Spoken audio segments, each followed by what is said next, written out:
విశ్వంలో ఈ మొట్టమొదటి నగరమైన వారణాసి నగరంలో స్వామి విష్ణువు శివుడు ఇద్దరు సగభాగమై ఉంటారు. రేపు విశేషమైన వైకుంఠ చతుర్దశి. రేపు ఈ విశేషమైన రోజులో విష్ణువుకు బిల్వపత్రంతో శివునికి తులసి దళంతో పూజ చేసి ఆ బిందు మాధవునికి అలానే అక్కడ పూజ జరుగుతుంది. పంచనదుల పైన ఉంటుంది.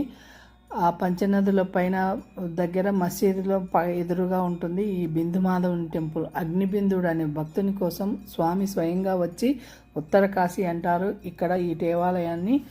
ఈ దేవాలయంలో ఎన్నో విశేషాలు ఉన్నాయి. నెక్స్ట్ వీడియోలో వస్తుంది. మనం రేపు వైకుంఠ చతుర్దశి చేసుకుందాం. ఈ రెండు దేవాలయాల్లో వారణాసిలో అద్భుతమైన పూజా విశేషాలు జరుగుతున్నాయి. అక్కడ కాశీలో ఉండే వాళ్ళు దర్శించుకోండి. మంచిగా స్వామిని కాశీ విశ్వనాథుడి శరణాగతి వేడుకుందాం. మనం అందరం బాగుందాం, అందరూ ఆనందంగా ఉందాం.